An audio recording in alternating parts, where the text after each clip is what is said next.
அல்லேலூயா. கோடி கோடி நன்றி சொன்னாலும்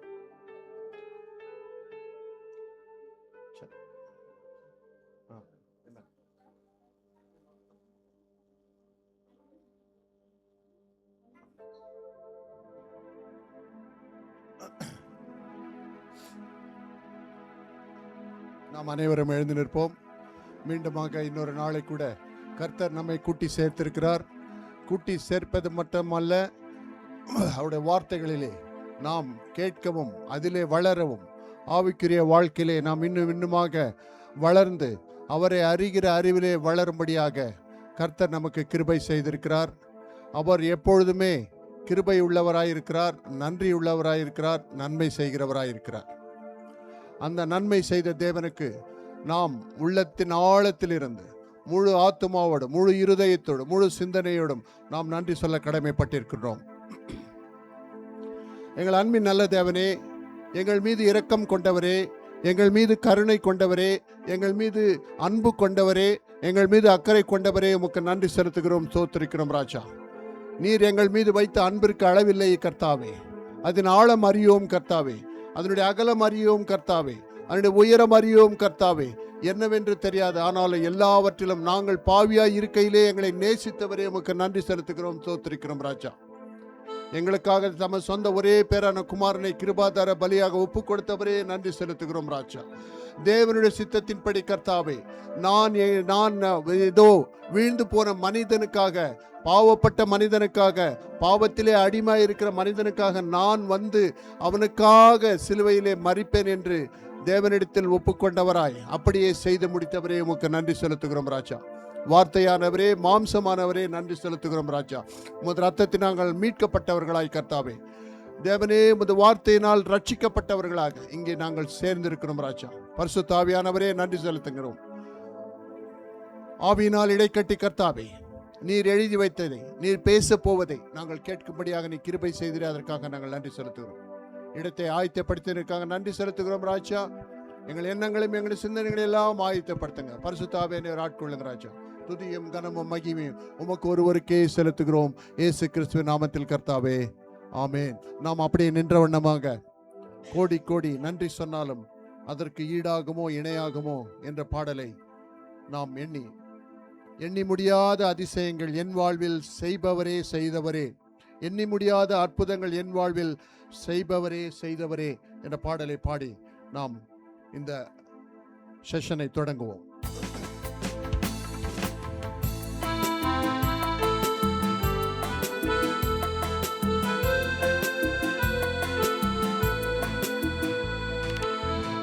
எண்ணி முடியாத அதிசயங்கள் என் வாழ்வில் செய்பவரே,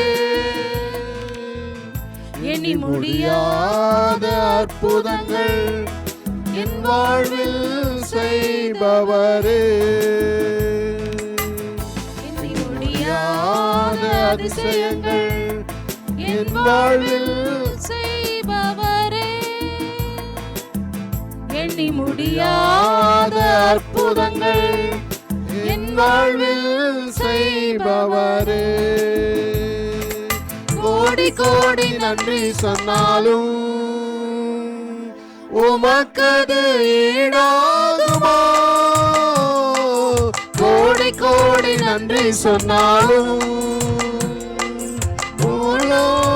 ஈடாகுமோ? கோடி கோடி நன்றி சொன்னாலும் உமக்கது ஈடாகுமா? கோடி கோடி நன்றி சொன்னாலும் என் வாழ்நாள் ஈடாகுமோ? இடையிலும் வாக்குகள் தந்து என்னை சோர்ந்திடாமல் காத்ததை எண்ணி பாடுவேன். சோர்ந்திட்ட வேளையில் கிருபைகள் தந்து என்னை விழுந்திடாமல் சுமந்ததை போற்றி பாடுவேன். ஏற்ற வேளையில் வாக்குகள் தந்து என்னை சோர்ந்திடாமல் காத்ததை எண்ணி பாடுவேன். சோர்ந்திட்ட வேளையில் கிருபைகள் தந்து என்னை விழுந்திடாமல் சுமந்ததை போற்றி பாடுவேன். இடைவிடாமல் காத்தீரையா, உந்தன் வார்த்தைகளால் நடத்தினீரையா. இடைவிடாமல் காத்தீரையா, உந்தன் வார்த்தைகளால் நடத்தினீரையா. கோடி கோடி நன்றி சொன்னாலும் உமக்கது ஈடாகுமா? கோடி கோடி நன்றி சொன்னாலும் என் வாழ்நாள் ஈடாகுமோ? கோடி கோடி நன்றி சொன்னாலும் உமக்கது ஈடாகுமோ? கோடி கோடி நன்றி சொன்னாலும் என் வாழ்நாள் ஈடாகுமோ? ஹல்லேலூயா. நாம் அமர்வோம். இந்த வேளையிலும் கூட பாஸ்டர் பென்னா அவர்களை இயேசு கிறிஸ்து நாமத்திலே வாழ்த்தி வரவேற்கின்றேன்.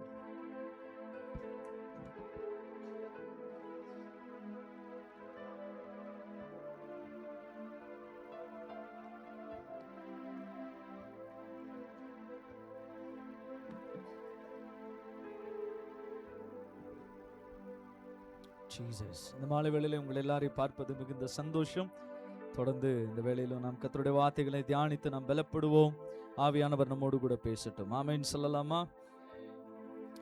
நம்ம நேரடியாக வசனத்துக்குள்ள போயிடலாம். நம்ம கடைசியா வாசித்த அந்த வசனத்துக்கு நேரா போயிடலாமா? யோவான் 12வது அதிகாரத்துல. ஜீசஸ், நன்றி அப்பா.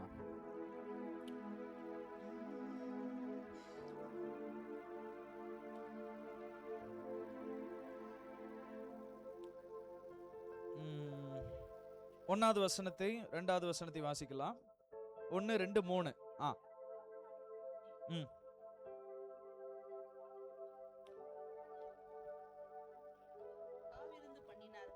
மார்த்தாள் பணிவிடை செய்தால், லாசரும் அவனோடு கூட இருந்தவர்களிலும் ஒருவனாயிருந்தான். அப்பொழுது மரியாள் விலையேற பெற்ற களங்கமில்லாத நலதம் என்னும் தைலத்தில் ஒரு இரத்தத்தால் ராத்தல் கொண்டு வந்து அதை இயேசுவின் பாதங்களில் பூசி தன் தலைமயிரால் அவருடைய பாதங்களை துடைத்தார். அந்த வீடு முழுவதும் தைலத்தினாலும் பரிமளத்தினாலும் நிறைந்திருந்தது. ஓகே, இதை நம்ம வீட்டில் நீங்கள் யாராவது திருப்பி போய் தியானிச்சிங்களா? யாராவது தியானிச்சிங்களா? யாரும் தியானிக்கலையா? ஓகே, நீங்கள் திருப்பி இதெல்லாம் போய் நீங்கள் வீட்டில் போய் இங்கேயோட விட்டுறாமல் நீங்கள் தியானிங்க. ஆண்டவங்களோடு கூட பேசுவார். அப்போது அதில் இருக்கிற யூதாஸ் காரியத்தை என்ன சொல்கிறாரு? இதை விற்று கொடுக்கலாம் அப்படின்னு. யூதாஸ் காரியத்தை குறித்து ஒரு அடையாளம் வேதத்தில் சொல்லப்பட்டிருக்கிறது. அவன் யாரா இருக்கிறான்? அடுத்து அதில் அவனுக்கு நிறைய அங்கே போஸ்டிங் இருக்கு. அதில் 4வது வசனத்தில் எப்படி வருது? அவருடைய சீஷரில் ஒருவனும் அவரை அவன் யாரு அப்படின்னு 6வது வசனத்தில் இருக்கு பாருங்க. யாரு? திருடன்.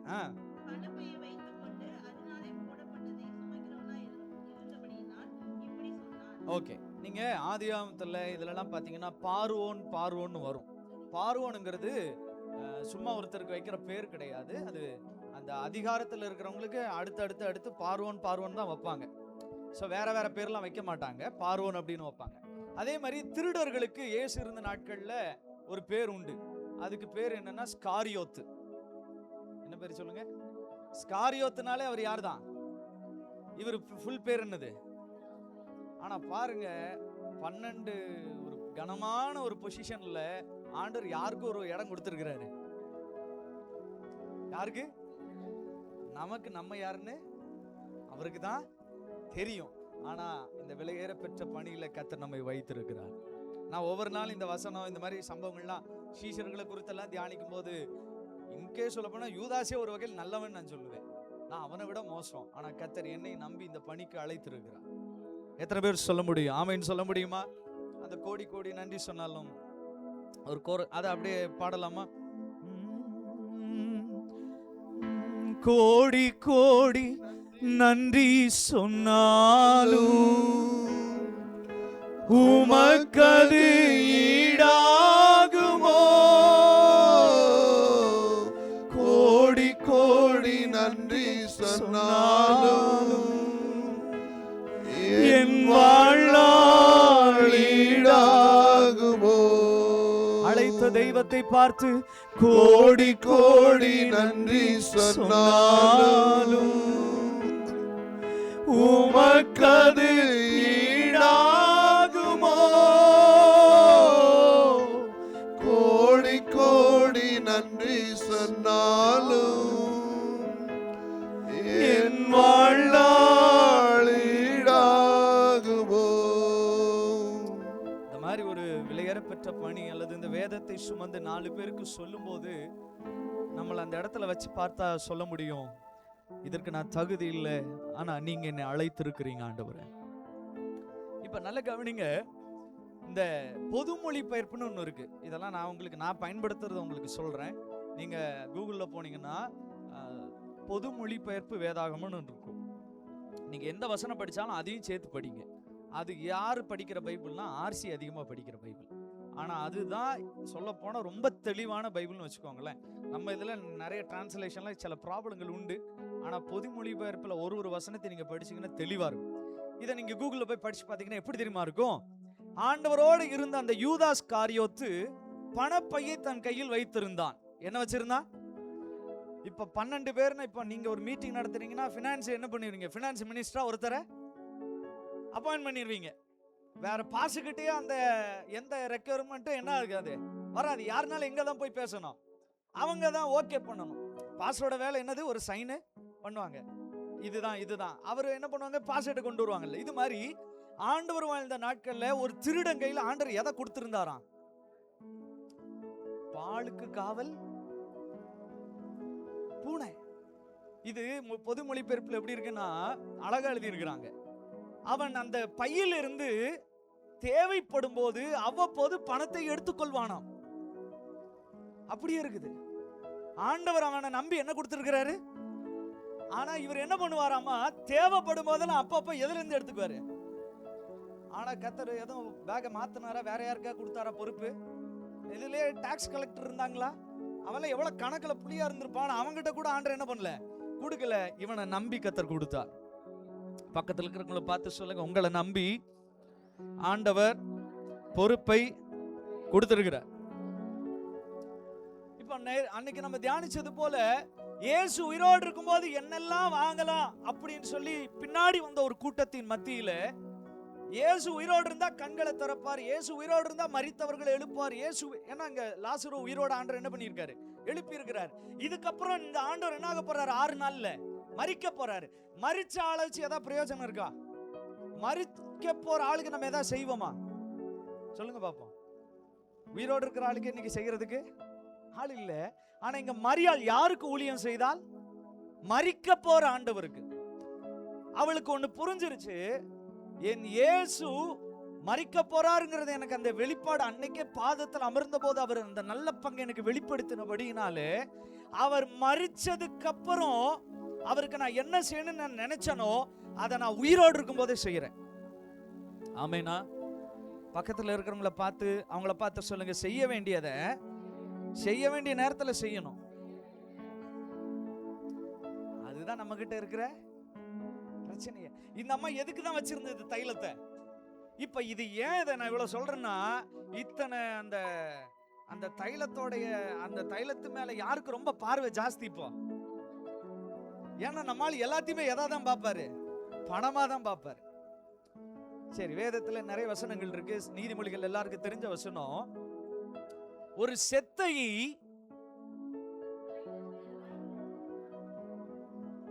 தைலம் நல்லா இருக்கு, ஆனா அந்த தைலத்துக்கு இப்ப ஒரு என்ன நடக்குது? ஒரு அட்டாக்கு. இந்த மரியாள் அப்ப என்ன பண்ணிருக்கிறா? வாங்கினதுல இருந்து இந்த தைலத்தை எது போகாம பாதுகாத்து இருக்கிறா? கெட்டு போகாம இல்ல, அது கெட்டு போகாது, ஈ போக கூடாது. நிறைய பேர் தூங்கும் போது என்ன போகும் வாய்க்குள்ள? சிலருக்கெல்லாம் அப்படித்தான், டனல் மாதிரி இருக்கும், அதுக்கு அப்படி போய் இப்படி வரும். ஆனாலும் நம்ம என்ன பண்ணுவாங்க? அசந்து இருக்காங்க. கோயம்புத்தூர்ல இருக்காங்க, இன்னைக்கு வந்தீங்கன்னா நான் காட்டுவேன். பாம்பே ஏறி போச்சுங்க ஒருத்த மேல, பாம்பே ஏறி போச்சு, பெரிய கட்டு விரியன். ஆனா கேக்குற, என்னடா தெரியலடா ஏதோ சும்மா அப்படின்னு சொல்லி நான் இது பண்ணிட்டேன். பக்கத்திலே படுத்து கிடக்க அவ்வளவு பெரிய பாம்பு. கவனிங்க, இந்த அம்மா தைலத்தை எவ்வளவு வாஞ்சியா சம்பாதித்ததோ அது போல அதை எதுல ரொம்ப கவனமா இருந்துச்சு? பாதுகாக்கிறது இல்ல. இப்ப நம்மால யூதாஸ் கரியோத்து இப்போ மைண்ட்ல என்ன வருது? கால்குலேட் பண்றாரு. இப்ப நிறைய பேர், நான் கோச்சிக்க மாட்டீங்கன்னு நினைக்கிறேன், நிறைய பேர் சர்ச்சில் ஏதாவது ஒரு ப்ராஜெக்ட் பண்றாங்கன்னு பண்ணலாம் அப்படின்னு பாஸ்டர் அனௌன்ஸ் பண்ணா ஒரு டீம் இருக்கும், ஒரு கால்குலேஷன் போடுற இருக்கு. அது வந்து சரியா போட்டா பரவாயில்ல. ஏன் பாஸ்டர் இவ்வளவு செலவு? ஆண்டவருக்கு அப்படி ஒரு ஆளு இருந்தானா இல்லையா? ஆனா நம்ம வந்து பாதத்துல தைலத்தை ஊத்தி அழுது முடிய வச்சு தொடச்சு என்ன ஊழியம் செஞ்சுட்டு இருக்குது. நம்மால என்ன சொல்றாரு? இந்த செலவு தேவ ராஜ்யத்துக்கு அப்படின்னு வந்துருச்சுன்னா எல்லாத்தையும் ஒண்ணுமே இல்லை. ஏன்னா இதெல்லாம் என்னை விட்டு எடுபடுகிறது. ஒரு ஈ விழுந்தா இது என்ன ஆயிடும்? இந்த தைலம் அவ்வளவுதான். ஆனா என்னை விட்டு எடுபடாத ஒரு நல்ல பங்கு.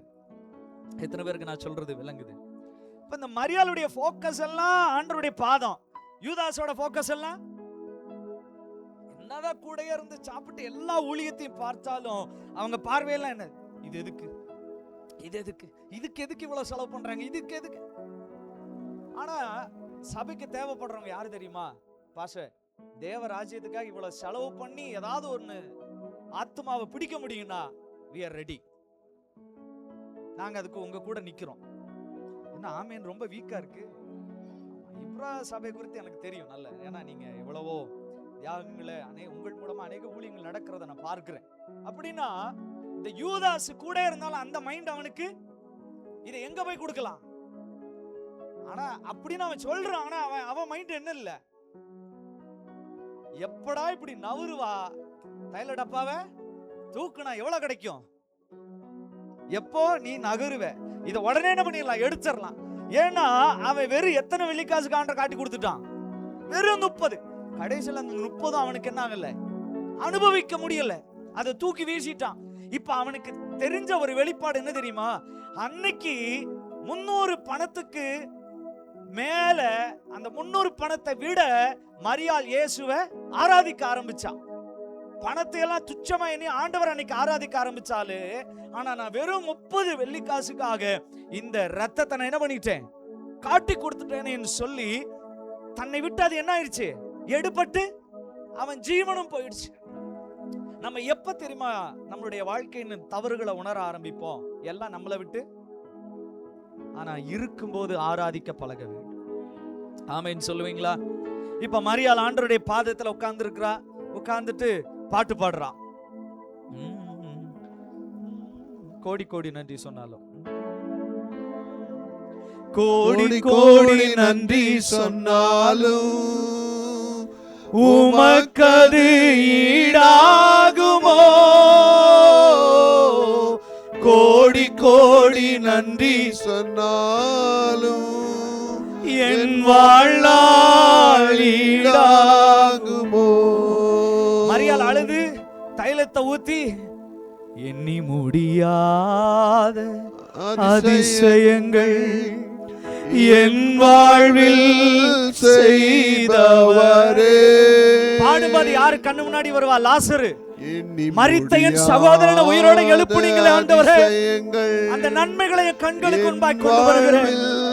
செய்பவரே, கோடி கோடி நன்றி சொன்னாலும் உமக்கது ஈடாகுமோ? கோடி கோடி நன்றி சொன்னாலும் என் வாழ்நாள் ஈடாகுமோ? மரியாள் இவ்வளவு எமோஷனலா பாடுறா. ஆனா நம்மால் எதை பார்த்துட்டு இருக்கிறாரு?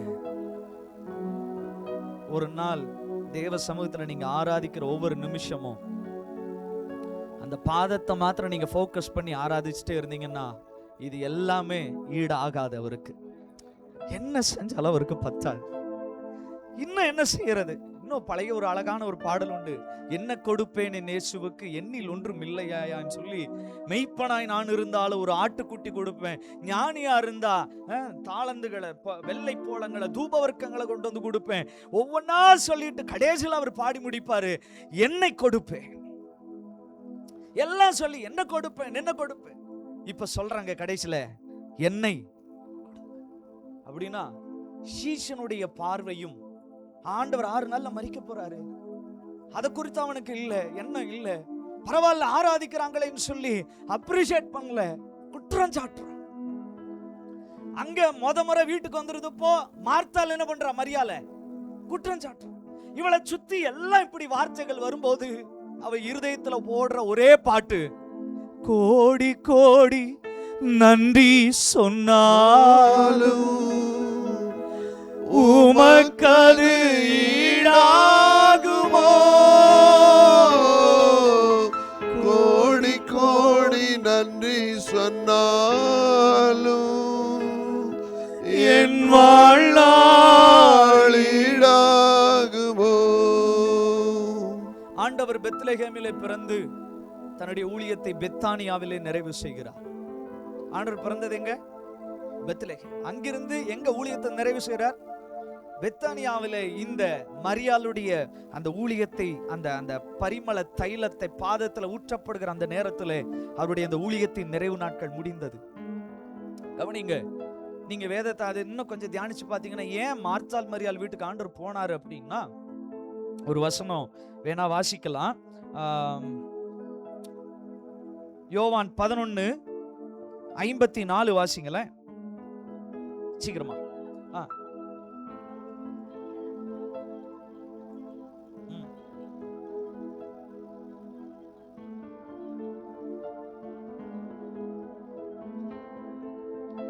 எந்த ஊருக்கு போறாரு ஆண்டவர்? எப்ராயிம். ஓகேவா? அந்த எப்ராயிமுக்கு போய் அந்த 1வது வசனத்தை வாசிங்க மறுபடி.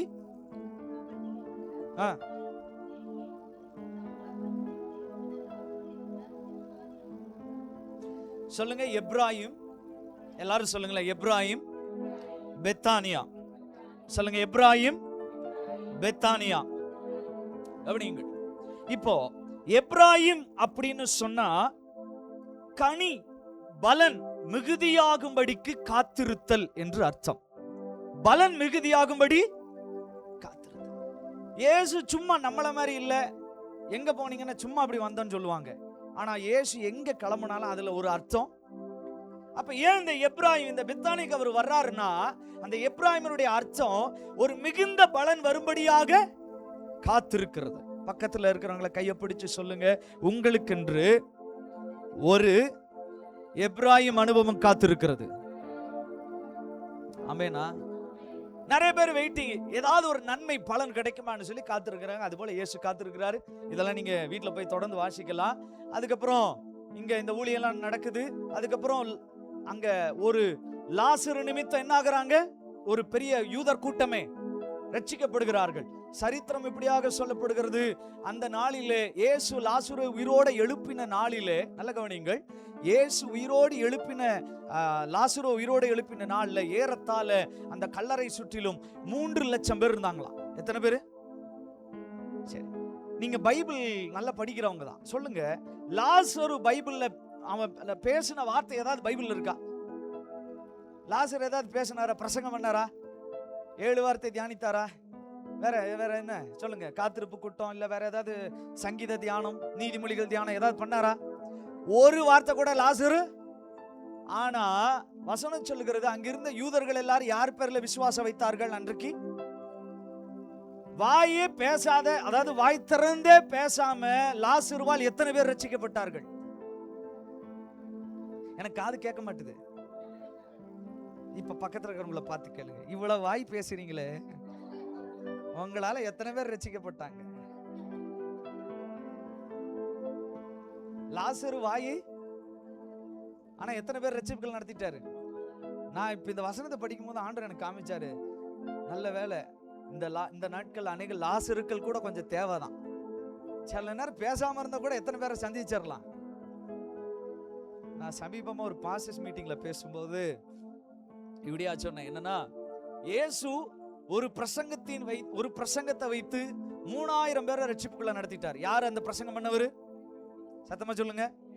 ஒரே பிரசங்கம் எவ்வளவு பேர் ஆத்மா சர்ச்சுக்கு வந்துட்டாங்க?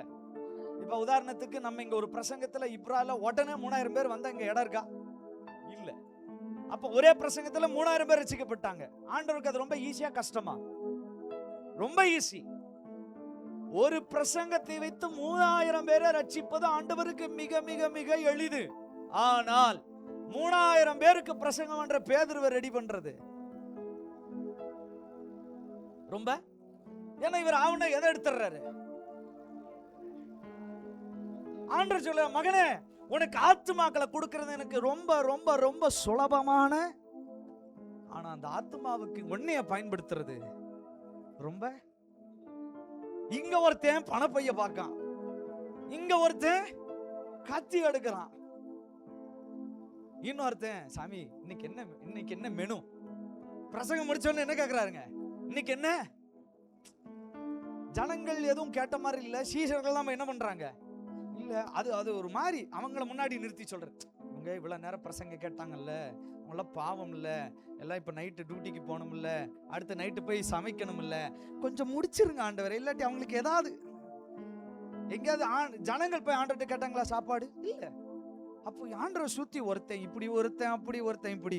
ஆனாலும் கர்த்தர் 3.5 வருஷம் வெற்றிகரமா ஊழியம் செஞ்சுட்டார். இது ஊழியக்காரங்களுக்கு மட்டும்தான் புரியும். நம்ம என்னதான் ஃபோக்கஸா போனாலும் ஒருத்தர் இப்படி சொல்லுவாங்க, ஒருத்தர் அப்படி சொல்லுவாங்க, ஒருத்தர் வேற மாதிரி சொல்லுவாங்க. ஆனாலும் என்ன வேலை? ஊழியம் செஞ்சுக்கிட்டே இருக்க வேண்டியது. எத்தனை பேருக்கு நான் சொல்றது விளங்குது? அப்போ ஒரு வார்த்தை பேசாத லாசருவை வைத்து 3 லட்சம் பேரை தொட முடியும்னா, இப்ரால கர்த்தர் உங்க ஒவ்வொருத்தரையும் வச்சு, ஆண்டவரே ஆமென் சொல்றவங்க எல்லாம் ஆமெனா? நீங்க ஒருத்தர் 3 லட்சம்னா அப்ப எவ்வளவு ஆச்சு? இப்ரால மொத்தம் எத்தனை பேர் எனக்கு தெரியல. அப்படின்னா நீங்க ஆத்மாவை ரட்சிக்கிறது கர்த்தருக்கு மிக மிக, ஆனா அதுக்கு உங்களை ரெடி பண்றது தான். பக்கத்துல இருக்கிறவங்கள பார்த்து சொல்லுங்க, இனிமேலாவது கர்த்தர் உங்களுக்கு கொடுக்கிற கிஃப்ட பயன்படுத்துங்க. ஆமென் சொல்லுவீங்களா? சரி, கவனிங்க. இந்த எப்ராயிம் என்றால் மிகுந்த பலன் வருகிறதற்காக, பலன் கனி எல்லாம் சொல்லலாம், அதுக்காக காத்திருக்கிறது. இப்ப அந்த இடத்துக்கு தான் யார் வந்திருக்கிறா? இயேசுநாதர் வந்திருக்கிறார். கவனிங்க, இதுல அழகா இன்னொரு வார்த்தை சொல்லப்பட்டிருக்கிறது பாருங்களேன். அந்த 12வது அதிகாரத்துல, thank you Holy Spirit, நன்றி அப்பா, நன்றி அப்பா, நன்றி அப்பா, Holy Spirit, thank you அப்பா. கோடி கோடி நன்றி சொன்னாலும் உமக்கது ஈடாகுமோ? கோடி கோடி பேசவே இல்லை, ஆனா 3 லட்சம் பேர் விசுவாசித்தார்கள். கர்த்தர் நம்மை பயன்படுத்த விரும்புகிறார். கோடி கோடி நன்றி சொன்னாலும் உமக்கது ஈடாகுமோ? கோடி கோடி நன்றி சொன்னாலும் என் வாழ்நாள் ஈடாகுமோ? 10வது வசனம் வாசிங்க. 12வது அதிகாரம் 10வது வசனம்.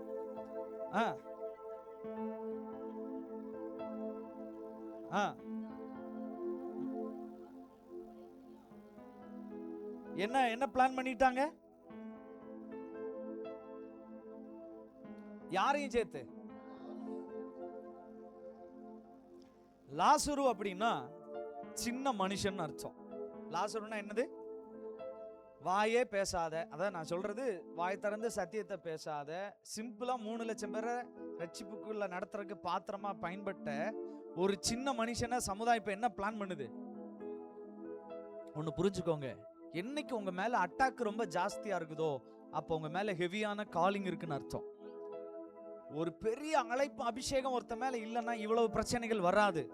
இவனை கர்த்தர் என்ன பண்ணியிருக்காரு? உயிரோட எழுப்பி இருக்கிறாரு. ஆனால் இவனுங்களுக்கு என்ன ஆகல? பொறுக்கல. எப்படியா அந்த லாசர் என்ன பண்ணிடணும்? ஆனா பாருங்களேன், அதற்கு பின்பதாக நடக்கிற காட்சிகள் தான் நம்முடைய இருதய கண்களை ஆவியானவர் திறந்து கொடுத்தால் அது இந்த நாளில் நாம் பார்த்து தேவ நாமத்தை மகிமைப்படுத்த போறோம். எத்தனை பேர் ஆமென் சொல்றீங்க? அப்போ இதெல்லாம் நடக்குது. இதுக்கு முன்னாடி ஒரு சம்பவத்தை நான் உங்களுக்கு காமிச்சிட்டு அப்படியே நம்ம ஜெபிக்க போறோம். வாசிக்கலாம். லூக்கா 19வது அதிகாரத்திற்கு நேரா திருப்பி கொள்ளலாம். லூக்கா 19:36 வாசிங்களேன். நம்ம இந்த 6 நாள் அந்த கேப்ல என்ன நடக்குது அதெல்லாம் பார்த்துட்டு இருக்கிறோம். குருத்தோலை ஞாயிறுல இருந்து அவர் போகையில் சரி, இப்ப கவனிங்க. மரியாள் தன்னுடைய முடியினால துடைக்கிறா, தைலத்தை ஊத்தி ஆராதிக்கிறா, கண்ணீர்னால ஆராதிக்கிறா. இப்ப பாருங்களேன், ஆண்டவர் வந்த நாட்கள்ல எப்படி அவரை எங்க கூட்டு போறாங்க? அவரை எங்க கூட்டு போறாங்க? எங்க சென்ட் ஆஃப் பண்றாங்க? எங்க போறாரு? இப்ப ஆண்டவர் எது மேல ஏறிட்டாரு? ஏன் வஸ்திரங்களை விரித்தார்கள்? எங்க இருக்கு பைபிள்ல? 2 ராஜாக்கள் 9:13. சீக்கிரம் 2 Kings chapter 9 verse 13. இதெல்லாம் எழுதி வச்சுக்கோங்க, நீங்க தியானிங்க. அப்பொழுது அவர்கள்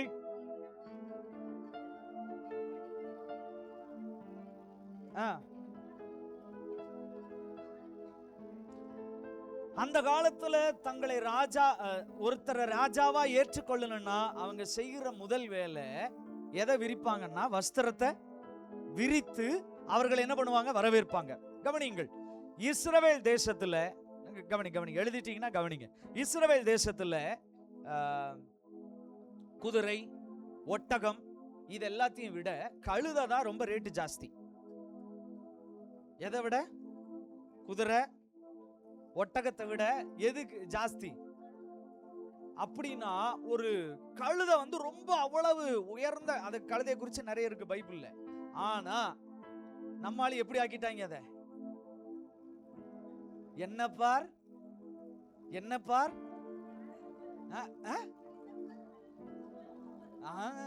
நம்ம ஊர்ல பாத்துருந்தீங்கன்னா சொல்லிருப்பீங்களே கரெக்டா. இந்த துணி துவைக்கிறவங்க அந்த அவங்க இது என்ன வச்சிருப்பாங்க? எண்ணெய் பார்.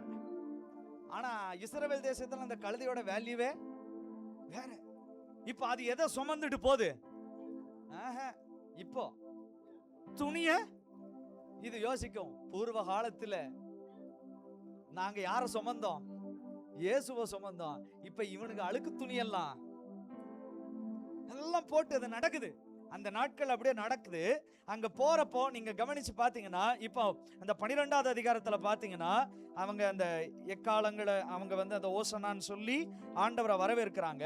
வாசிங்க யோவான் அந்த 12வது அதிகாரத்துக்கு நேரா திருப்பி கொள்ளலாம். அன்னைக்கு நடந்தது ரொம்ப ஃபாஸ்டா நம்ம பார்த்துட்டு போலாம். பிடித்து கொண்டு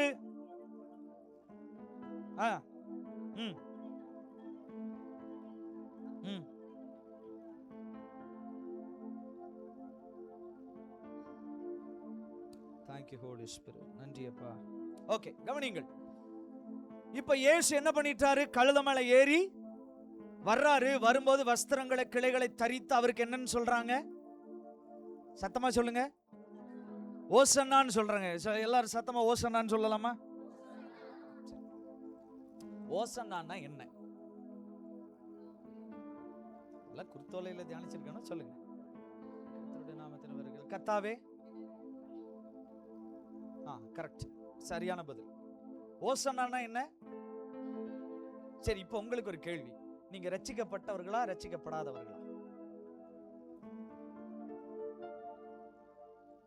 நான் ரொம்ப தெளிவா கேட்கிறேன். நீங்க ரட்சிக்கப்பட்டவர்களா ரட்சிக்கப்படாதவர்களா? அன்னைக்கு யூதர்கள் ரட்சிக்கப்பட்டவர்களா ரட்சிக்கப்படாதவர்களா? அவங்க யாருக்கு கீழே இருந்தாங்க? ரோம அதுக்கு கீழே இருக்கிறாங்க. இவங்க வந்து விடுதலைக்காக ஏங்குகிறார்கள். அப்போ எங்களுக்கு என்ன தேவை? விடுதலை, ரட்சிப்பு தேவை. அதனால என்ன சொன்னாங்க? இப்ப நீங்க எதுக்கு ஓசனா சொல்றீங்க? சரி, ரட்சிப்பு ஒரு தடவையா 2 தடவையா? எத்தனை முறை? ஒரு மனுஷனுக்கு ரட்சிப்பு எத்தனை தடவை வேணும்? அப்ப ஏன் இன்னும் ஓசனா சொல்றீங்க? பாஸ்டருக்கு கீழ்படி நம்மளும் ஒரு குருத்தோலைய வாழைய செஞ்சு ஓசன்னா ஓசன்னா அப்படின்னு போறோம். சரி சொல்லுங்க, நம்ம ஓசன்னா சொல்லலாமா சொல்லக்கூடாதா? சொல்லலாம். ஏன்னா நம்ம அப்ப என்ன ஆகல? தெளிவா குழப்பறனா? இந்த ஓசனாங்கிற வார்த்தை எபிரேய வேதத்துல இருந்தா எடுக்கிறாங்க. சரியா? இந்த ஓசனா அப்படின்னா, ஆண்டவரே உம்மை ராஜாவாக நாங்க உங்களை அக்செப்ட் பண்ணிட்டோம், இந்த ரோம ராஜ்யத்துல இருந்து எங்களை என்ன பண்ணுங்க, ரட்சிங்க. சரி கவனிங்க, வேகமா நான் சொல்றேன். ஒருத்தங்க ராஜாவை அக்செப்ட் பண்ணிட்டா அவங்களுக்கு என்ன விரிப்பாங்க? வஸ்திரங்களை விரிச்சு, கழுதை வந்து காஸ்ட்லி, ராஜாக்கள் ஏறி வருது. என்ன பழைய ஏற்பாடுல வச்சீங்கன்னா ராஜாக்களை ஃபர்ஸ்ட் எதில் தான் ஏற்றுவாங்க? கழுதை. அப்ப ராஜா அந்த செட்டப் யாருக்கு இப்ப நடக்குது? குருத்தோல ஞாயிறுல இதெல்லாம் நடக்குது. நடந்து எல்லாம் முடிச்சு இப்போ அப்படியே நடந்து வந்துட்டு இருக்கிற ராஜா, அது என்ன பாட்டு? இயேசு ராஜா முன்னே செல்கிறார், ஓசன்னா கீதம் பாடுவோம், வேகம் சென்றிடுவோம் அப்படின்னு என்ன பண்றாங்க? பாடுறாங்க. இப்ப என்ன சொல்றாங்கன்னா, கவனிங்க இந்த டைம்ல கழுதையில இப்படி போயிட்டு இருக்கிறாரு. அந்த மேப் நீங்க பாத்தீங்கன்னா, ஆண்டவர் போற அந்த ரூட் மேப் நீங்க பைபிள்ல பின்னாடி பேஜ் திருப்பி பாத்தீங்கன்னா, இயேசுநாதர் போன அந்த அந்த அவர் பின்னாடி ஏறத்தாழ 2 லட்சம் பேரோ 2 லட்சம் பேர் நினைக்கிறேன், 2.5 லட்சம் பேர், 2.5 லட்சம் பேர். ஓகே, இயேசுவோடு கூட 2.5 ல இருந்து 3 லட்சம் பேர் கழுதை பின்னாடி, கழுதையோட கூட சேர்ந்து இயேசுநாதர் கூட வர்றாங்க. இது வந்து எப்ப நடந்துச்சுன்னா, இப்ப நம்ம 2 நாளைக்கு முன்னாடி என்ன கொண்டாடணும், அது நடந்ததை சொல்றேன். இப்படி போயிட்டே இருந்தாங்க. கழுதை ஒரு இடத்துல நிக்குது. நீங்க ரூட் மேப் பாத்தீங்கன்னா இதெல்லாம் உங்களுக்கு புரியும். கழுதை ஒரு இடத்துல நின்னுட்டு ரைட் சைடு திரும்பினா ரோம அரண்மனை இருக்குது. லெஃப்ட் சைடு திருப்பிட்டா கொல்கதா மலை. நல்ல கவனிச்சுக்கோங்க, முக்கியமான சத்தியம், பைபிள் பார்க்க வேண்டாம். ரைட்ல போனா ரோம, லெஃப்ட்ல போனா கொல்கதா. இன்னும் புரிஞ்சுக்கிறதுக்கு சொல்லணும்னா, ரைட்ல உலகத்தோட ராஜ்யத்தை பிடிக்கிறதுக்கு எல்லாம் கூட எவ்வளவு பேர் இருக்காங்க? 2.5 லட்சம் பேர் ஒரு அரண்மனைக்குள்ள பூந்து அடிச்சா என்ன ஆகுறது? ஈஸியா என்ன ஆயிரலாம்? ராஜாவா? ஆனா லெஃப்ட்ல கழுதையை திருப்பினா எங்க போனோம்? கொல்கதா மலையில என்னது? அவருடைய சரீரம், ஆணி, தலையில முள்முடி. ரைட்டா லெஃப்டா? உங்களுக்கு முன்னாடி ஒரு ஆப்ஷன் வைக்கிறேன். நீங்க ரைட் திருப்பீங்களா லெஃப்ட் திருப்புவீங்களா? ஆல்வேஸ். ஏன்னா இன்னைக்கு சர்ச்சில் ஒரு 50 பேர்ல ஒரு 10 பேர் சேர்ந்தாலே போதும் புது சபை. பேசாம ஒண்ணு பண்ணலாம், நீங்களே பாஸ்டரா இருங்க. அம்சமா இருக்கீங்க, கழுதையில ஏறி உட்கார்ந்து பாருங்களேன், அட்டகாசமா இருக்கீங்க. இது உங்களுக்குன்னு சொல்ல விளங்குதுன்னு நினைக்கிறேன். ஆண்டவர் ஏறி உட்கார்ந்து பயலுக்கு எப்படி திருப்பிட்டாங்க? ராஜா நம்ம எங்க திருப்போம் கழுதைய? சொல்லுங்க, ரோமராஜ்யம் வரணுமா தேவராஜ்யம் வரணுமா? ஒருவேளை ஆண்டவர் கழுதைய ரைட் இண்டிகேட்டர் போட்டு திருப்பி ரோம அரண்மனையில போய் சண்டைய போட்டு ஜெயிச்சிருந்தா அவர் யூதருக்கு ராஜா. ஆனால் லெஃப்ட்ல திருப்பி சிலுவையில் அடிக்கப்பட்டதுனால இந்த முழு உலகத்துக்கும் ராஜா. எத்தனை பேருக்கு நான் சொல்றது விளங்குது? சிலரு ஒரு குறிப்பிட்ட ராஜ்யத்தை பிடிக்கணும்னு நினைச்சு வாழ்க்கையை தொலைச்சவங்க அநேகர். பைபிள்ல நிறைய உதாரணம் இருக்கு. நேரா போகாம லெஃப்ட் போகாம, லெஃப்ட்ல போனா அடிப்பாங்க, ரைட்ல போனா ராஜ. பக்கத்துல இருக்கிறவங்களை பார்த்து கேளுங்க, லெஃப்டா ரைட்டா?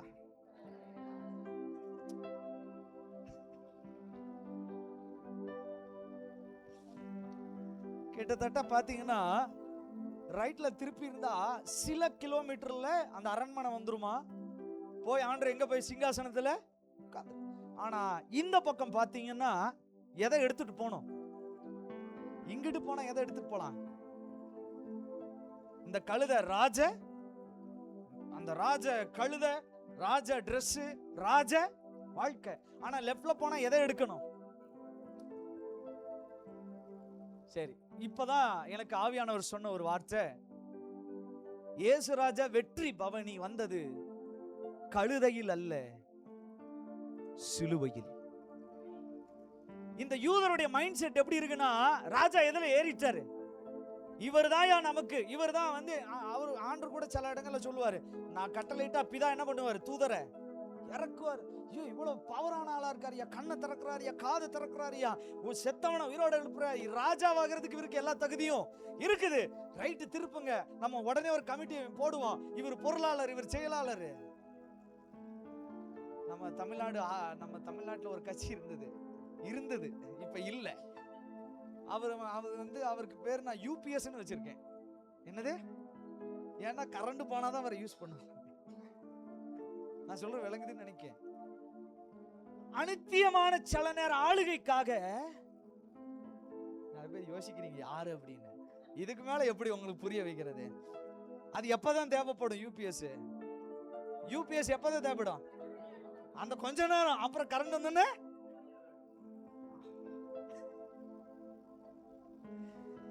நிறைய நேரம் நம்மளை பார்த்து என்னன்னு சொல்லுவாங்க, ராஜா வாங்க நம்ம கழுதையே போயிருவோம், இந்த சிலுவையெல்லாம் சொல்லுங்க பாப்போம். கிறிஸ்தவ வாழ்க்கையில் இன்னைக்கு சிலுவையை பற்றி உபதேசம் இருக்கா? இந்த குருத்தோலை ஞாயிறுனா இயேசுவ கழுதையிலையும் அவரை பயங்கரமா அந்த அரண்மனை கொண்டு போற அந்த பாதையில நடத்தினதே இன்னைக்கு வரைக்கும் உலகம் என்ன பண்ணிட்டு இருக்கு? அனுசரிச்சிட்டு இருக்கு. சொல்றாங்க, ஓசன்னா கர்த்தாவே எங்களை இந்த ரோமர்கள் கையிலிருந்து, அவங்க அன்னைக்கு சொன்னாங்க. ஆனா இன்னைக்கு நம்ம எதுக்கு சொல்றோன்னே, ஆனா ஓசன்னா ரொம்ப அப்படியே டவுட்டா, அப்படியே குழப்பத்துல பாக்குறீங்க. இந்த ஓசன்னா எங்க இருக்கு தெரியுமா? வாசிங்க. ஆவியானவரே உமக்கு நன்றி. வெளிப்படுத்தின விசேஷம் 7வது அதிகாரம் 9-10 வாசிங்க சீக்கிரம். ம்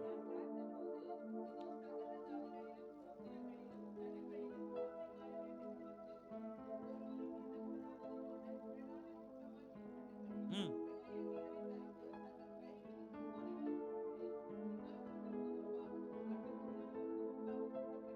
ம்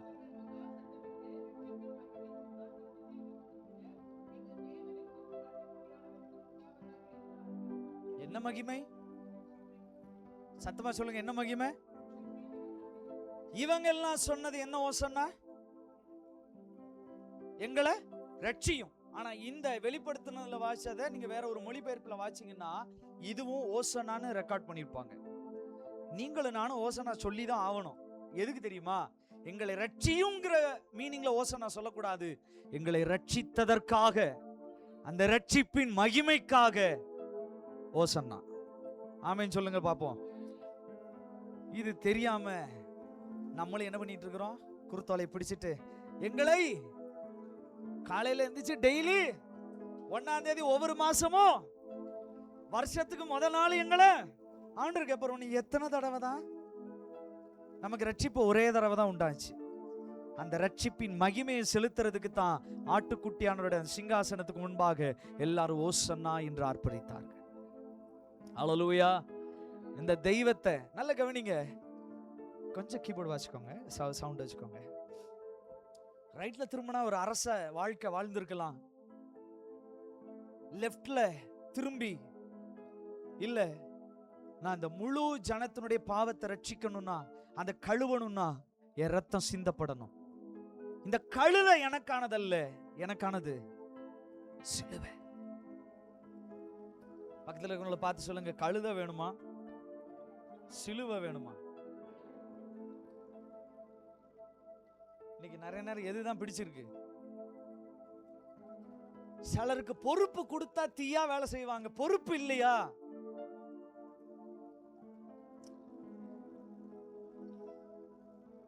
அல்லேலூயா.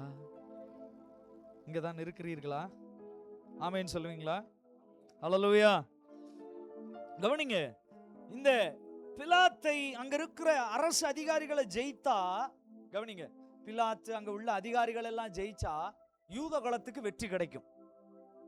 பிலாத்தை ஜெயிச்சா என்ன, யாருக்கு வெற்றி கிடைக்கும்? இந்த யூதர்களுக்கு ரட்சிப்பு கிடைக்கும். அவர் பிலாத்தை ஜெயிக்கணுங்கிறது ஆண்டவருடைய போக்கஸே. அவரோட ஒரே போக்கஸ் பிசாசை ஜெயிக்கணும். நம்ம போக்கஸ் எல்லாம் இப்ப எது மேல இருக்கு? அவன் கவுண்டர் போட்ட நம்ம இங்க இருந்து ஒரு அவர் சொல்றாரு, நான் உனக்கு பேசுறதுக்கு நான் இங்க, ஏன்னா நான் இந்த கழுதையில வந்தாலும் நீ என்ன அப்படி நினைச்சிட்ட போல, நான் அதுக்கு வரல. உன் கூட சண்டை போடுறது என் வேலை இல்ல. எனக்கு இங்க ஒருத்தர் இருக்கிறான் பாரு, அவனை இந்த சிலுவையில ஜெயிக்கணும். ஜெயிச்சாதான் இந்த ஒரு பிலாத்து மாதிரி 1000 பிலாத்து உலகம் முழுவதும் இருப்பான். அப்படின்னா பிசாசை ஜெயிச்சிட்டா இத்தனை பேர் ஈஸியா? ஆமேன்னு சொல்லுங்க பாப்போம். அவனோட ஆண்டவருடைய ஒரு ஃபோக்கஸ் என்ன தெரியுமா? இவனுங்கள்ட்ட எல்லாம் போய் சண்டை போடுறதை விட ஹெட்லயே கை வச்சிட்டாரு. சிலுவையில எதை நசுக்கிட்டாரு? சத்தமா பிசாசையா பிசாசின் தலையவா? அது ஒரு டிபார்ட்மெண்ட் இருக்கு. பிசாசு தலையை எப்படி நசுக்கினார். அப்போ இன்னைக்கு நிறைய நேரம் சிலுவை பாடுகளை தியானிக்கும் போது இயேசு எனக்காக வெற்றி பவனி வந்தார், வந்து கழுதையில எனக்காக வந்தார்.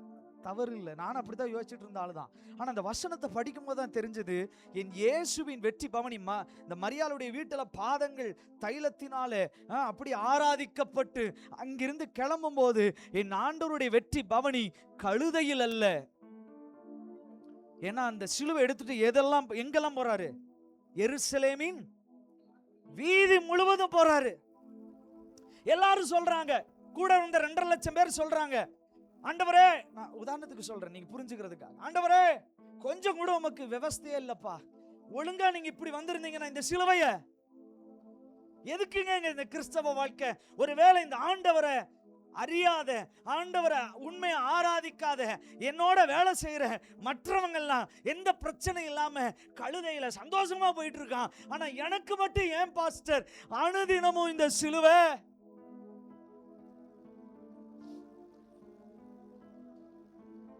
நிறைய நேரம் நம்முடைய கேள்வி அதுதான்.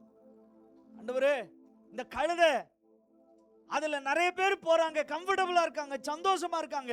ஆனா நான் கிறிஸ்துவுக்காக வைராக்கியமா இந்த சிலுவை எடுத்துட்டு நான் போகும்போது என்னால ஒவ்வொரு நாளும் ஒவ்வொரு மாதமும் என்னால பிரச்சனைகளை தாங்க முடியல. ஆண்டவர் எத்தனை தடவை கீழே விழுந்தாராம்? 3 முறை. 3 முறை விழும்போது என்ன சொல்லியிருப்பாங்க? பேசாம கழுதையிலே போயிருக்கலாமே, எதுக்கு இந்த பிரச்சனை? நிறைய நேரம் நம்ம அவிசுவாசிகள் எல்லாம் நம்மளை பார்த்து சொல்றது என்னத்துக்கு? என்ன சொல்லுவாங்க? எதுக்குங்க இந்த இவ்வளவு? வேண்டாம், விட்டுருங்க, பரவாயில்லைங்க, அவ்வளோலாம் நீங்க ஒன்றும் ஸ்ட்ராங்கா இருக்க வேண்டாம். எங்களை மாதிரி பட்டும் படாத மாதிரி எப்பவாவது ஆண்டவர் கழுதையில அப்படி வருவாரு, நம்ம பின்னாடி எதை எடுத்துட்டு போலாம்? குருத்தோலை எடுத்தோமா, வருஷத்துல ஒரு நாள் பாடுனோமா, போயிட்டே இருப்போம். நம்மெல்லாம் ஓலையில செய்கிற சிலுவைய அது போதும் பிரதர், அது போதும் பாஸ்டர், நமக்கு இந்த லிட்டரலா சிலுவை எடுத்துக்கொண்டு, அவருடைய பெரிய வார்த்தையே அதுதான், ஒருத்தன் என்னை பின்பற்ற விரும்பினால் குருத்தோலை எடுத்துக்கொண்டு, கழுதை எடுத்துக்கொண்டு, எதை எடுத்துக்கொண்டு? சிலுவை எடுத்தா தோல் வலிக்கும், உடம்பு வலிக்கும், 4 பேர் கேட்பான், அவர் மூஞ்சில துப்புறான், அவமானம். சிலுவை ரொம்ப அவமானமா எண்ணப்படுது, சாபம் நிறைந்தது. ஆனா என் ஆண்டவர், நம் ஆண்டவர் நமக்காக அதை தெரிந்து கொண்டார்.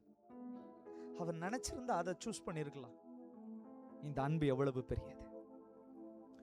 கோடி கோடி நன்றி சொன்னாலும்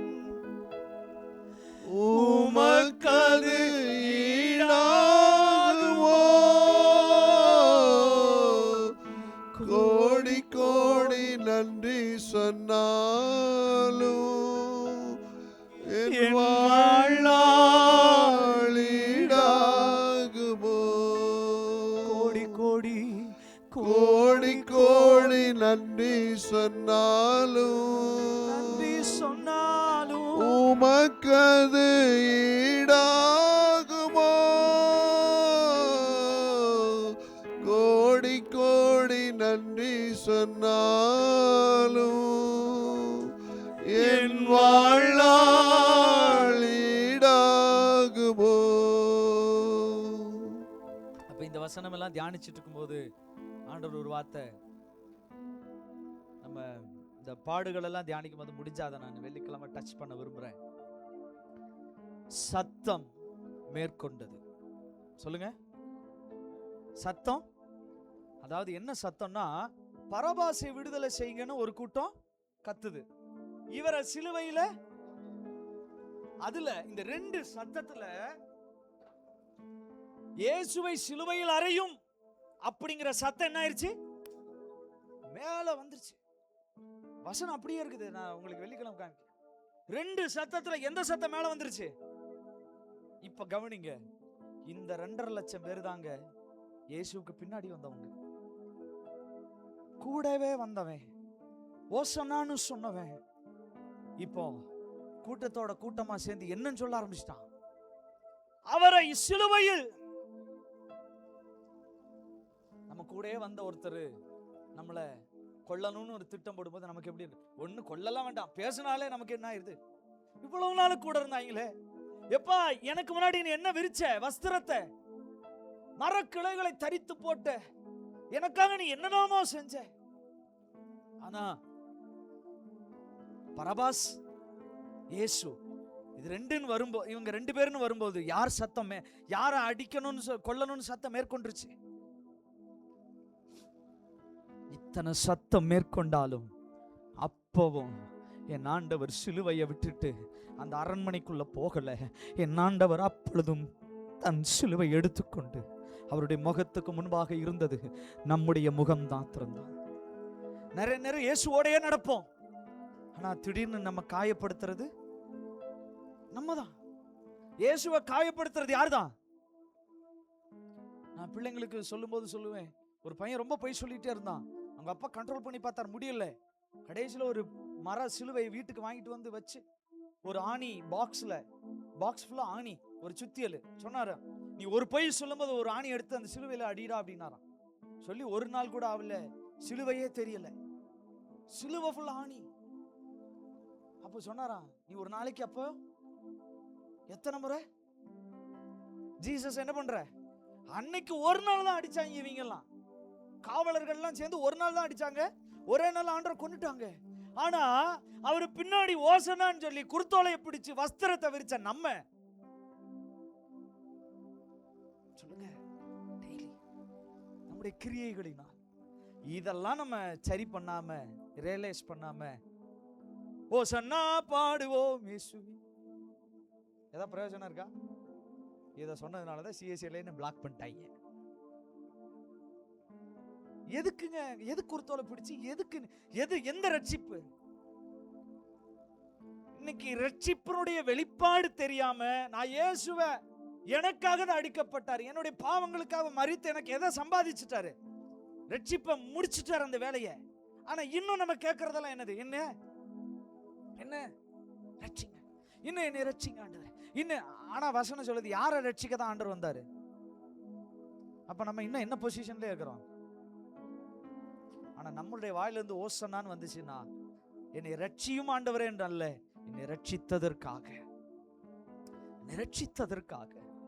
உமக்கு மகிமை. கோடி கோடி அந்த சிலுவை எனக்காக எடுத்ததினாலே உமக்கு அது ஈடாகுமோ? கோடி கோடி நன்றி சொன்னாலும் என் வாழ்நாள் ஈடாகுமோ? கொலோசியர் 2வது அதிகாரம் 14-15 வசனங்களை எழுதி வைத்துக் கொள்ளுங்கள். நீங்க 15வது வசனத்தை மாத்திரம் வாசிங்களேன் சீக்கிரமா. 15. துரைத்தனங்களையும் அதிகாரங்களையும் முறிந்து கொண்டு வெளியரங்கமான கோலமாக்கி, எதுல? கழுதையிலா சிலுவையிலா? கழுதையில இதெல்லாம் வச்சு ஜெயிக்க முடியுமா? கழுதையில என்னதான் கிடைக்கும்? ஒரு அதிகாரம் கிடைக்கும், ஒரு பொசிஷன், இந்த உலகத்துக்கான ஒரு அதிகாரம் கிடைக்கும். ஆனா அவர் சிலுவையை தேர்ந்தெடுத்ததினாலே, இந்த மார்த்தாள் வீட்டுல அவருடைய பாதங்கள் எல்லாம் அப்படியே தைலத்தினாலே கழுவப்பட்டதுனால, பலியாக அவர் தன்னை ஒப்பு கொடுத்ததுனால, எல்லாமே ஓகே ஆனதுனால, இந்த ரெவலேஷன் யாருக்கு கடைசி தெரியுமா? மரியாளுக்கு. அவர் இப்படிதான் மரியாளுக்கு சொல்றாரு, மரியாளே இந்த பாதம் தான் என்ன பண்ண போகுது? சிலுவையை சுமந்து அப்படியே இந்த வீதியெல்லாம் நான் வரப்போறேன், இந்த வீதி ஃபுல்லா அப்படிதான் நான் நடக்க போறேன். இன்னைக்கு அந்த பாதங்கள் அப்படியே தைலத்தினால் கழுவப்படுகிறது. எத்தனை பேருக்கு நான் சொல்றது விலங்கு? இந்த 14-15 நீங்க பொது மொழிபெயர்ப்புல வாசிக்கணும், அதை நான் வாசிக்கிறேன் உங்களுக்கு, நல்லா கவனிங்க. அந்த வசனங்கள் நானே உங்களுக்கு வாசிக்கிறேன். நமக்கு எதிரான ஒப்பந்த விதிகள் பல கொண்ட கடன் பத்திரத்தை, நமக்கு எதிரான ஒப்பந்த விதிகள் பல கொண்ட கடன் பத்திரத்தை அவர் அழித்து விட்டார். அதை சிலுவையிலே வைத்து ஆணி அடித்து அறவே ஒழித்து விட்டார். கவனிங்க, முக்கியமான வசனம் 15. தம் சிலுவையினால் கிடைத்த வெற்றியால் ஆட்சியாளர், அதிகாரம் கொண்டோர் ஆகியோரின் படைக்கலங்களை கிறிஸ்து பிடுங்கிக் கொண்டு அவர்களை இகழ்ச்சிக்குள்ளாக்குமாறு ஊர்வலமாக இழுத்து சென்றார். நான் சொல்ல கேட்டீங்களா? ஆட்சியாளர், அதிகாரம் கொண்டோர் ஆகியோர்களின் படைகலன்கள், அதிகாரங்களை பிடுங்கிக் கொண்டு ஊர்வலமாய் இழுத்து சென்றார்னு இருக்கு. ஆனா எல்லாருடைய பார்வை எதை இழுத்துட்டு போனாருன்னு பாக்குறோம். ஆனா லிட்டரலா அவர் எதை இழுத்துட்டு போயிருக்காரு? பிலாத்தினுடைய அதிகாரம், ரோமருடைய அதிகாரம், இந்த உலகத்துல பிசாசனுடைய அதிகாரம் அத்தனையையும், அந்த தெருக்கள் வீதிகளிலே சத்ருவின் அத்தனை அதிகாரத்தையும் அவர் பிடித்து பிடுங்கி தெருவழியா என்ன பண்ணாரா? இழுத்துட்டு சொல்லுங்க. இந்த சிலுவை கர்த்தர் தெரிந்தெடுத்ததினால் தான் இன்றைக்கு நம்முடைய ரட்சிப்பு பூரணமாகி இருக்கிறது. ஹல்லேலூயா. இப்ப நம்ம என்ன பண்றோம்? நடக்கும்போது, போகும்போது, வரும்போது குடும்பமா எதை இழுத்துட்டு போயிட்டு இருக்கிறோம்? அவமானம், நிந்தை, பாடுகள், சாபங்கள், வியாதிகள், இதை நம்ம இழுத்துட்டு போயிட்டு இருக்கிறோம். ஆண்டவர் சொல்றாரு, நீ இழுக்க கூடாதுன்னு தான் உனக்காக அன்னைக்கு நான் எருசலேம் வீதிகளிலே அந்த சிலுவை எடுத்துக்கொண்டு நடந்தேன். எல்லாரும் சொல்றாங்க, இவர் கழுதையில போனா நல்லா இருந்திருக்குமே, ஏன் இந்த சிலுவை எடுத்தாரு? இந்த தைலத்தை ஏழைகளுக்கு என்ன பண்ணிருக்கலாம்? கொடுத்துருக்கலாம். எல்லாருடைய ஒப்பீனியன் வேற. ஆனா எங்க போனாலும் பிதாவின் சித்தத்தையும் திட்டத்தையும் இயேசு எங்கேயுமே மாத்தவே. ஏதாவது பிரச்சனை வருதுன்னா நம்ம செய்யற விஷயம் என்னதுதான்? திட்டத்தையே இல்ல இது கொஞ்சம் அஃபெக்ட் ஆகும், இதுல கொஞ்சம் நமக்கு இழப்பெல்லாம் ஏற்படும், சரீரம் கிழிக்கப்படும், தலையில என்ன குத்துவாங்க? அந்த சொல்றாங்க, அந்த முட்கிரீடம் குத்தும் போது முள்ளு அப்படியே வந்து கண்ணு வழியா வெளியே வந்துச்சான். தலையில குத்தி அப்படியே அது கிழிச்சு வெளியே கண்ணு வழியா வெளியே வந்ததுங்கிறாங்க. இதெல்லாம் பார்த்துட்டு என்ன சொல்லியிருப்பாங்க? பேசாம எங்க இருந்திருக்கலாம்? கழுதைய ரைட்ல திருப்பி இருக்கலாம். ஏங்க இப்படி வந்தீங்க? ஏன் இப்படி ஊழியம்? இத்தனை பாடுபட்டு ஊழியம் செய்யணுமா? நம்மளை பார்த்து கேட்கிற முத கேள்வி என்னதான்? இதெல்லாம் செய்யணுமா பாஸ்டர்? இதுக்கு மேல இவ்வளவு இதுலயே செஞ்சுதான் ஆகணுமா? அப்ப எங்களுக்கு என் இருதயத்துல நான் யோசிக்கிற கேள்வி என்ன தெரியுமா? நான் யோசிக்கிற தீர்மானம், நான் இந்த உலகத்தை ஆளுகிறதுக்கு, இந்த உலகத்தின் அதிகாரத்துக்காக வேலை செய்யல, நான் தேவ ராஜ்யத்துக்காக வேலை செய்யறேன். எனக்கு நல்ல தெரிஞ்சுதான் இண்டிகேட்டர் போட்டு திருப்பி இருக்கிறேன். இங்க போனா எனக்கு கிரெடிட்ஸ், மாலை, அது இது எல்லாம் கிடைக்கணும்னு நான் திருப்பல. இங்க போனா எனக்கு முட்கிரீடம், எல்லா பாடுகள், அவமானம், காரி துப்புவான், எல்லாம் செய்வான்.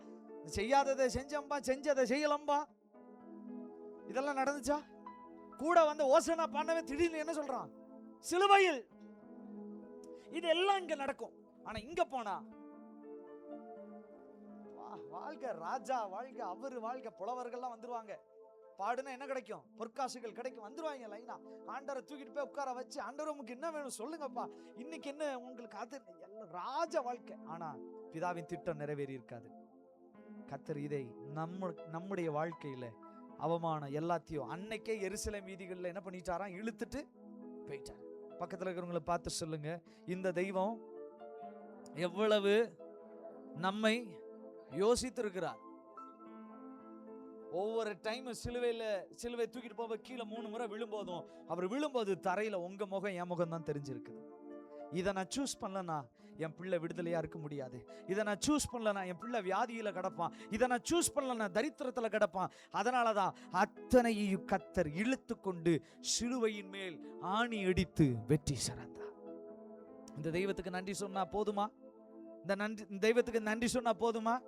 அப்ப ஆண்டவர் நம்மளை பார்த்து, நம்ம ஆண்டவரை பார்த்து ஓசனான்னு சொல்லும் போது அவர் எந்த மாதிரி ஓசனா சொல்லணும்னு எதிர்பார்க்கிறாரு? வெளிப்படுத்தின விசேஷத்துல ரட்சிப்பின் அந்த வேர்டு ஆட் ஆகுது. ரட்சித்ததற்காக மகிமை உமக்கு ஆண்டவரே. நம்ம இன்னும் ஒவ்வொரு நாள் என்ன மன்னிச்சிருங்கப்பா, நேற்று இது பண்ணிட்டேன்னா என்னை மறுபடியும் ரட்சிங்கன்னு சொல்ற அந்த கூட்டம் மாதிரி நாம் இல்லாதபடிக்கு இந்த வருகிற நாட்களை, இந்த பாடுகளை தியானிக்கிற இந்த நாட்களிலே கர்த்தர் நமக்காக செய்திருக்கிற இந்த நன்மைகளை நினைத்து, சிலுவையில் அவர் நமக்கு கொடுத்த ஜெயத்தை நினைச்சு, அவருடைய வெற்றி பவனி கழுதையில் அல்ல சிலுவையில். வெற்றி பவனி கழுதையிலா சிலுவையிலா? அவர் கழுதை எடுத்துக்கொண்டு நடந்தாரா, சிலுவை எடுத்துக்கொண்டு நடந்தாரா? இப்ப இந்த சிலுவையினால் ரட்சிப்பா, கழுதையினால் ரட்சிப்பா? கழுதை கொஞ்ச நேரம் தான், அது போயிடுச்சு, அவ்வளவுதான். அதனுடைய வேலை முடிஞ்சது. ஆனா இந்த சிலுவை இன்றைக்கும் அநேக நாட்களாக தியானிக்கப்பட்டு கொண்டிருக்கிறது. நான் பாராட்டி பேசணும், நான் மேன்மை பாராட்டுனா ஒன்னே ஒண்ணுதான், இந்த சிலுவை குறித்த மேன்மை பாராட்டுவேன். அப்படி எழுந்து நிக்கலாமா? எழுந்து நிக்கலாமா? Thank you Holi spirit. அன்றைக்கு அவருடைய கண்களுக்கு முன்பாக இருந்தது நம்முடைய முகம்தான். யாரெல்லாம் ஓசன்னா ஓசன்னான்னு சொல்லி அவரை புகழ்ந்து பேசி கொண்டாடுனாங்களோ அவங்களே துரோகிகளா மாறினாங்க. அவர்களுக்காகவும் கர்த்தர் சிலுவையை சுமந்தார். மரியாள் வீட்டுல எல்லாம் ஏராளமான ஜனங்கள், லாசருவை பார்க்க வந்த ஏராளமான ஜனங்கள், அத்தனை பேருக்காகவும் சிலுவையை தெரிந்தெடுத்தார். இனி நீங்க சுமக்க தேவையில்லை, அந்த வியாதியை நீங்க சுமக்க தேவையில்லை, அந்த பலவீனம் இனி உங்க சரீரத்துல சுமந்துட்டு திரியக்கூடாது. இயேசுவின் நாமத்துல அவர் அன்றைக்கே சிலுவையில அதை ஆணி அடித்து ஜெயித்து விட்டார். கோடி கோடி நன்றி சொன்னால் உமக்கது ஈடாகுமோ? கோடி கோடி நன்றி. எனக்காக அவர் அரண்மனையை அல்ல, சிலுவையை தெரிந்தெடுத்தார். அவர் நினைத்திருந்தால் எது வேணா செய்திருக்கலாம், ஆனால் அவர் சிலுவையை தெரிந்தெடுத்தார். கோடி கோடி நன்றி. மரியாள் நினைத்திருந்தால் அந்த தைலத்தை வேற எதுக்காவது பயன்படுத்தி இருக்கலாம். ஆனா தேவையானது ஒன்றே, தேவையானது ஒன்றே. கோடி கோடி நன்றி சொன்னாலும் என் வாழ்நாள் ஈடாகுமோ? தேவையானது ஒன்றே. தன்னை விட்டு எடுபடாத நல்ல பங்கை மரியாள் தெரிந்து கொண்டாள். யூதாஸ் அதை தெரிந்து கொள்ளவில்லை. மற்ற ஜனங்கள் எல்லாம் ரோம அந்த அரண்மனை அரசாங்கத்தை தான் தெரிந்து கொண்டார்கள், சிலுவையை தெரிந்து கொள்ளவில்லை. ஆனால் என் இயேசுவின் பார்வை வித்தியாசமானது. இன்றைக்கு இயேசுவின் பின்னாடி வஸ்திரங்களை விரிக்க ஆயத்தம், இயேசுவின் பின்னாடி குருத்தோலைகளை பிடிக்க ஆயத்தம். ஆனால் சிலுவையை எடுத்துக்கொண்டு நடக்க இன்றைக்கு சபையிலே ஆட்கள் இல்லை. வேதவசனம் சொல்லுகிறது, ஒருவன் என்னை பின்பற்ற விரும்பினா தன் சிலுவை எடுத்துட்டு வரணும். நீங்களும் நானும் நினைக்கிற சாதாரண ஓலையில செஞ்ச சிலுவை இல்ல, இல்ல நீங்க கழுத்துல மாட்டி இருக்கிற சிலுவை இல்ல, இல்ல நீங்க வீட்டுல மாட்டி இருக்கிற சிலுவை இல்ல, இல்ல சபையில இருக்கிற சிலுவை இல்ல. ஒவ்வொரு நாளும் அவமானம், நிந்தனைகள், உபத்திரவங்கள் மத்தியிலும் என் இயேசுவுக்கு பின்னாடி அந்த சிலுவை எடுத்துக்கொண்டு தேவராஜ்யத்திற்காக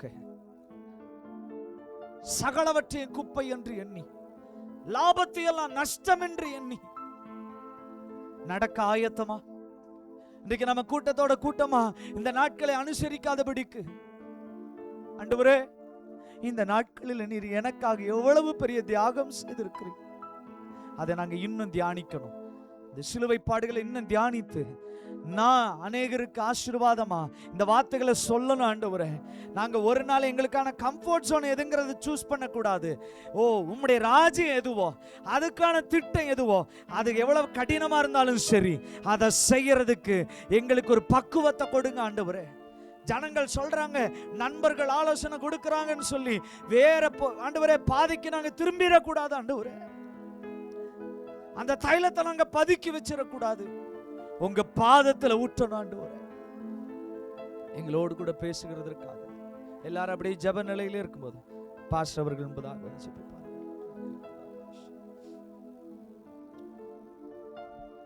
ஆவியானவர், நாம் எதை தேர்ந்தெடுக்க வேண்டும்? வலது பக்கமா இடது பக்கமா? நாம் எதை சுமந்து கொள்ள வேண்டும்? அந்த யூத ஜனங்கள் சொன்ன ஓசன்னாவை சொல்ல போகிறோமா, அல்லது வருங்காலங்களிலே வெளிப்படுத்தின விசேஷத்தில் சொன்ன அந்த ரட்சிப்பின் மகிமை ஓசனை சொல்ல போகிறோமா? முடிவு நம்முடையது. ஆவியானவர் வழி நடத்தியிருக்கிறார், அவர் பேசியிருக்கிறார், நாம் கேட்டு இருக்கிறோம். கிரியை செய்கிறவர் அவர் ஒருவரே. எல்லா புத்திக்கு மேலான தெய்வீக சமாதானம் நம் இருதயங்களையும் சிந்தனைகளையும் கிறிஸ்து இயேசுவுக்குள் காத்துக்கொள்வதாக. ஆமென். என் ஆத்துமாவே கர்த்தரை ஸ்தோத்திரி, என் முழு உள்ளமே அவருடைய பரிசுத்த நாமத்தை ஸ்தோத்திரி. என் ஆத்துமாவே கர்த்தரை ஸ்தோத்திரி, கர்த்தர் செய்த சகல உபகாரங்களையும் இன்று என்று மறவாதே. ஆமென்.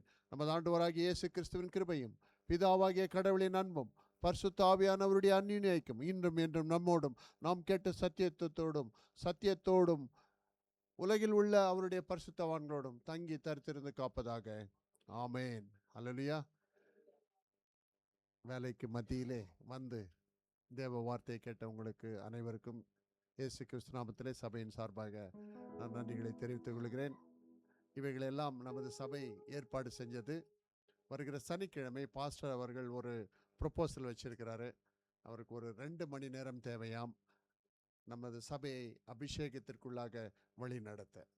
அது காலையில் வச்சுக்கலாமா, மதியம் வச்சுக்கலாமா, ஈவினிங் வச்சுக்கலாமா சொல்லுங்க.